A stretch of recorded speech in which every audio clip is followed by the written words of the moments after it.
You do sound check now. Oh well, the sound is always okay.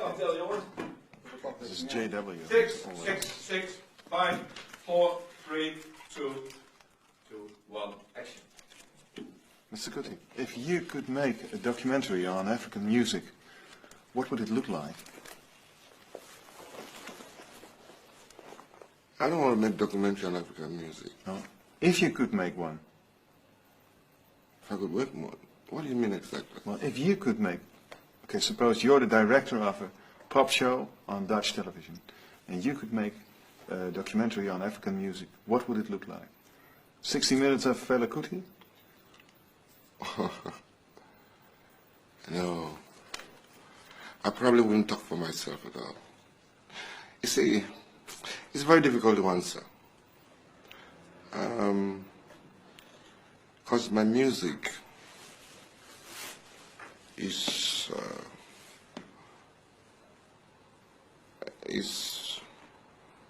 it's not for me to want to project myself as such. Mm-hmm. I do project myself because I do play the music. But what I really want to project is the happenings in the African continent itself. So I've never thought about wanting to write about African music or make a history out of it. No, I've never thought about it because my main preoccupation right now is what is making Africans retrogress. So music is only a very small part of it. Exactly. See, but music is a small part of it, but at the same time, I consider music to be effective, like a weapon to inform people. You see, okay, like, if I don't play my music now, I wouldn't be sitting here today to talk about the problems of Africa. So, my music is like an attraction to inform people. Mm-hmm. You see? Yeah.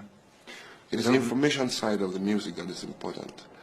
Because I don't really care about history of African music. Other people will write that. I prefer other people to write that. Okay, let's assume you're the man who wants to play music. There has been a few years that you couldn't play music, that you've been in prison, right? Yes. What happened? Why? I was in prison? Yeah. I was in prison simply because of what I talk about Africa. You see, the African leaders we have all over Africa today are very preoccupied with their own personal development, personal richness, you know. So they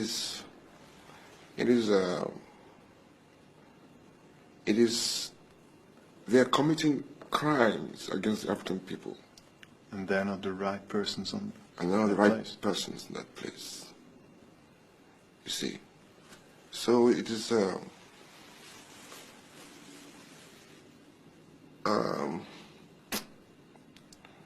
But let's be concrete. Why were you put in prison? It's not because of just Okay. the simple fact that you told the guy upstairs that he's wrong. that's the reason. Is that the reason? That's the reason. But what did you say then? It was wrong. I said that they are putting us into bondage, they're making us slaves, they follow white man's footsteps too much, they don't want to improve Africa as Africa should be improved, they are not authentic, and they are corrupt. How does Africa have to improve? Africa has to improve by its own methods. You see, every race has a reason to be born. Yeah. The white people have a reason to be born in Europe. So when they are born in Europe, they create their own cultures and their own way of life. They have their own God that they worship. in Africa, we had a reason to be born there. So we have a God, we have our gods, and we have our mode of worship. You see. But when the African doesn't want to understand or participate in the reason why he was born, then he becomes a failure. See, so all the African leaders look up to Europe for progress. Okay, you cannot know a white man's things better than the white man. So therefore you cannot intend to progress at the same level with the white man. You see, Africa has not been able to contribute its own knowledge to this universe. But we have knowledge in Africa. You understand? Yeah, of course. You see, so all these things need to be in the education system of the African countries. The fact that Africa must unite as one government must be in the education system in African countries. But these things never happen. Instead, they come to television, talk English, talk about what is happening in Europe and all this shit, man. They talk sometimes about technological transfer and all this shit, you see. It can never help Africa, you see. We have to look in more to ourselves. That's what I'm saying. Is your music kind of a tool? It's a weapon. Yeah. To say. It's a weapon to say, and it's a weapon to introduce me so I can talk when I have the chance to, like I'm doing now. Mm-hmm. You were in prison?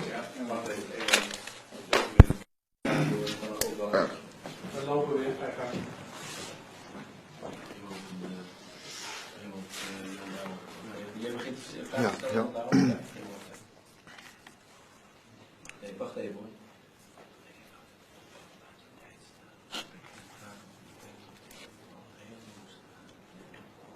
Ja. You were in... Oh. Nou, luister even. Okay. You were in prison for quite a while? 18 months.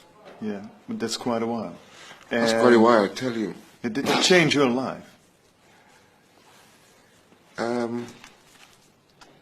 It didn't change my life, but it changed my way of thinking. Yeah, in what way?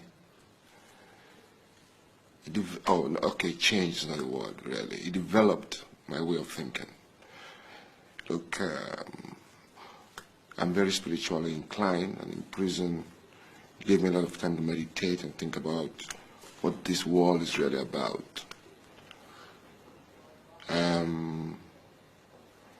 It gives me knowledge about time.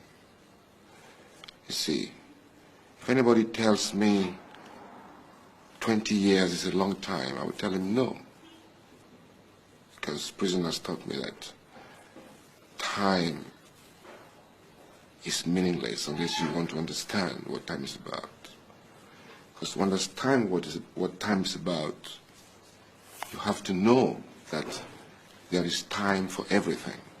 Okay, but there's 24 hours a day, and there's 31 or 30 days in a month, and there's 365 days in a year.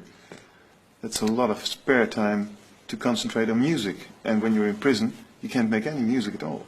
I didn't think about music in prison. Oh, maybe a few times some songs come to my head, but I don't write them down. I just keep maybe humming some sounds to my head. It was a nice one. Sometimes. What I did in prison was not to play games. I tried not to talk too much. I tried to remain by myself.